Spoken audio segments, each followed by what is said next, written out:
Our first speaker tonight is Stephan Hall. Stephan Hall is a 1999 graduate of Stanley British Primary School, and he is a social geographer turned designer, trained as a landscape architect, an architect, and a term I never heard before, an urbanist. He currently practices architecture in Denver with Anderson, Mason, Dale Architects. Stephan has completed not one, not two, but 3 graduate degrees, all from the University of Colorado at Denver. He has his Master's of Architecture, Master's of Landscape Architecture, and Master's of Urban Design. 5 years into his career as a practicing architect, he's received already awards of distinction, including the Henry Adams Medal given to the top graduate in the Master of Architecture program in the state of Colorado. Stephan currently lives in Denver with his wife Kelly, and they're expecting their first child. Please join me in welcoming Stephan Hall.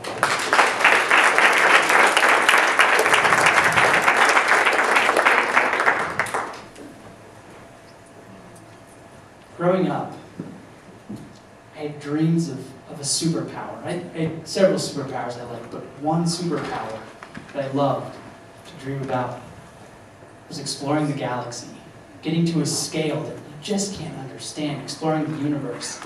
At the same time, I had this predisposition to study the things that were small, the blade of grass, the plant that grew out of the concrete, all those little eccentric pieces that are part of our urban fabric, part of our everyday life.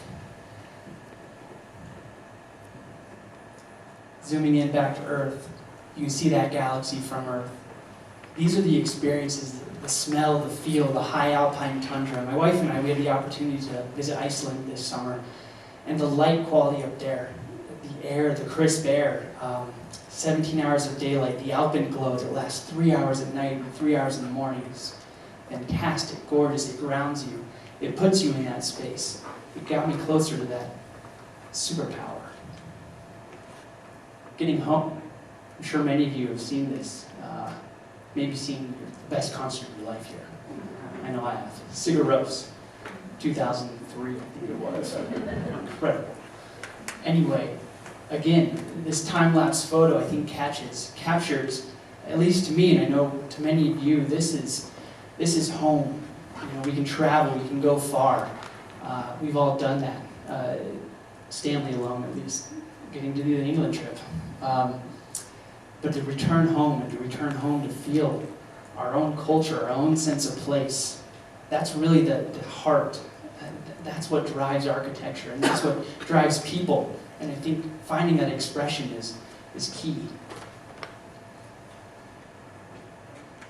A little sensitive.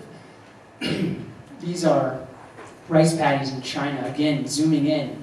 And this is talking about natural processes, drainage, water, climate, mixed with ancient building practices, small stacked stone masonry, intricately following the topography of the land to create this incredible gesture, almost haphazardly, but it's not haphazard. It is a pure trace of a topographic line, expressed and extruded through technology, through culture, through necessity. All these things were an exploration of it. One of my favorite architects, a Swiss architect, Peter Zumthor. This is high in the Swiss Alps. It's called the Valls Bathhouse. This hunk of quartzite, this special stone, it glistens in the light. And you have all these, you can see the rough sketch where it starts, the idea of entering the earth. This building is embedded in the hillside. So when you're high up in the canyon of this mountainous valley, there's no building. But then when you enter from the side, you become part of this cavernous, wonderful piece of geology. And the geologic time becomes expressed through the building. It grounds you to this place. And this place feeds into that, creates culture from it. And again, travel, the experience of light and quality of light and geology and those scales of time. Again, how can I find my superpower? So, coming back home, here we are. This aerial, if you guess the year, 1993. DIA was a glimmer of hope in a few people's eye in the city. I was 8 years old. I had no idea. There's City Park. You can see Stapleton. Here you can see the Air Force Base that was Lowry. That is absolutely, as we move forward in time, it's incredible. Oh. This is the year I graduated in 1999. You can start to see a little development there. A lot of these barracks are gone.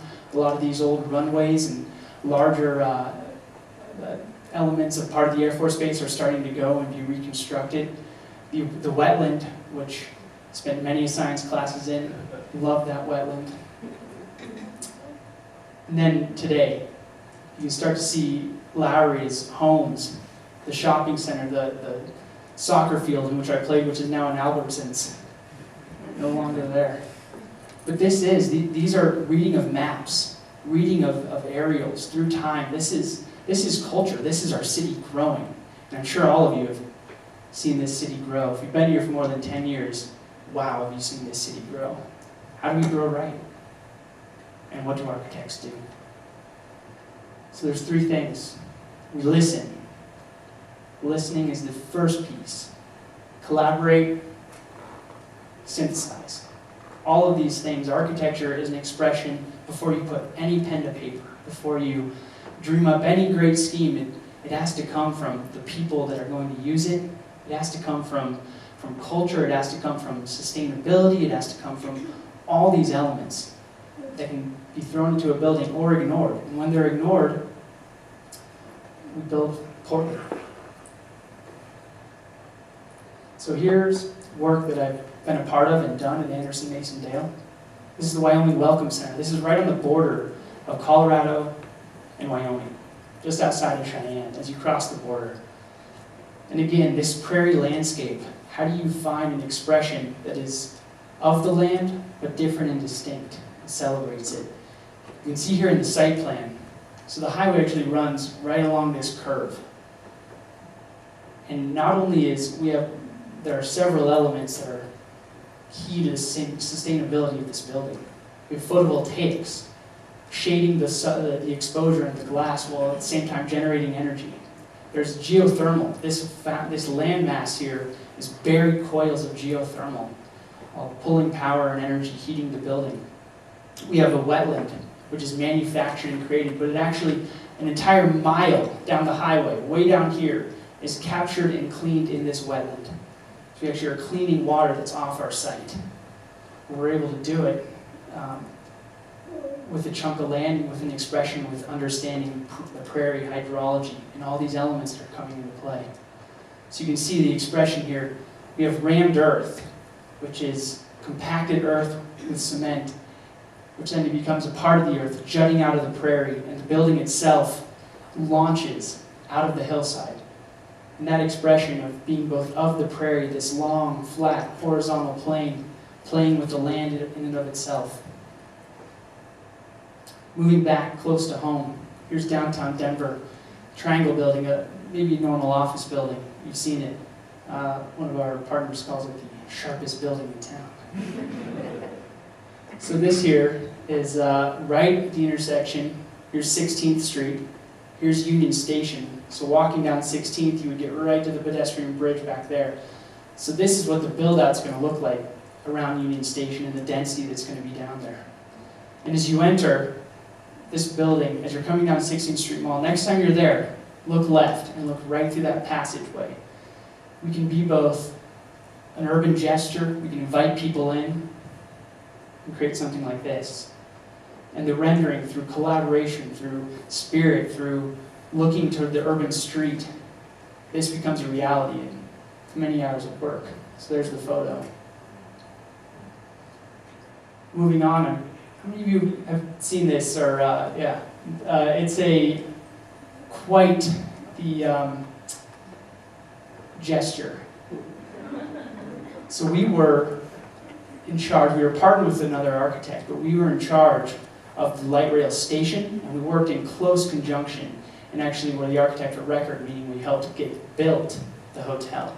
So this whole project becomes an expression and celebration of the tense, and I'll show you how. So imagine you're on the train. You will be April 22nd.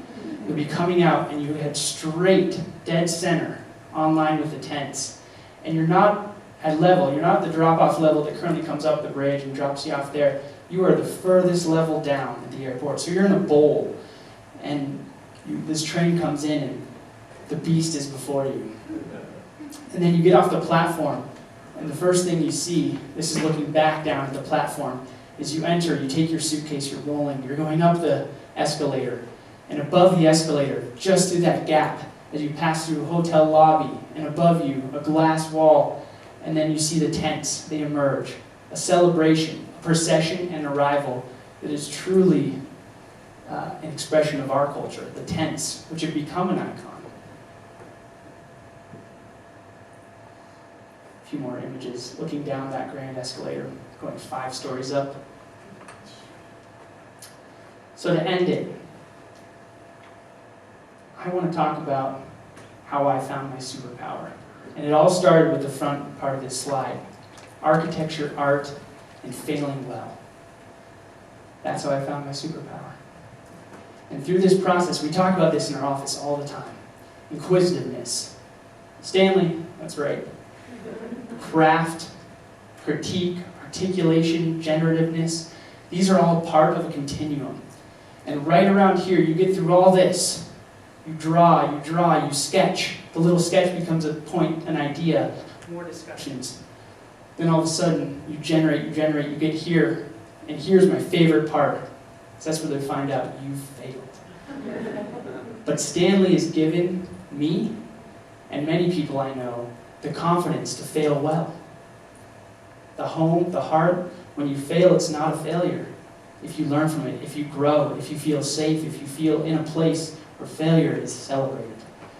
And I want to thank all my teachers, here, not here, David and Ray, Sig, Art, Ted, all these people which planted this seed, allowed me to fail well, and that failure helped me find my superpower.